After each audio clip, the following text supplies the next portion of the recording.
বাংলাদেশের বর্তমান যে পরিস্থিতি, এই পরিস্থিতি কিরকম আপনারা সকলেই কিন্তু অনুধাবন করতে পারছেন। সাধারণ মানুষের যে চাওয়া, তারুণ্যের যে চাওয়া, আমি মনে করি মানুষের ভোটের অধিকারকে ফিরিয়ে আনা, এটা আমাদের একটা নৈতিক দায়িত্বের মধ্যে পড়ে না। শুধু ভোটের অধিকার, মানুষের স্বাধীনতার আকাঙ্ক্ষার পরেই সবচেয়ে গুরুত্বপূর্ণ অধিকার। কিন্তু আপনি ভোটটা আপনি ব্যালটের মাধ্যমে দিবেন। যে সরকার গঠিত হবে সেই সরকারটা জবাবদিহির মধ্যে কিন্তু থাকবে।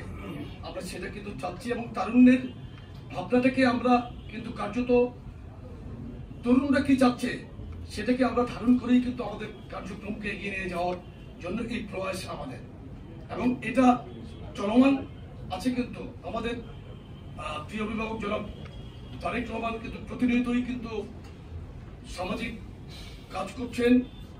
মানুষের যে কোনো প্রবলেমেই কিন্তু উনি এগিয়ে আসছেন। আপনি মাগুরাতে দেখেছেন, গতকালকে লামিয়ার ঘটনা পর্যন্ত দেখেছেন, বিএনপির প্রতিনিধি পাঠিয়েছেন, উনি এখানে প্রয়োজন কথা বলছেন। মানবিক সমাজ বিনির্মাণের জন্য উনি সর্বোচ্চ চেষ্টা করছেন।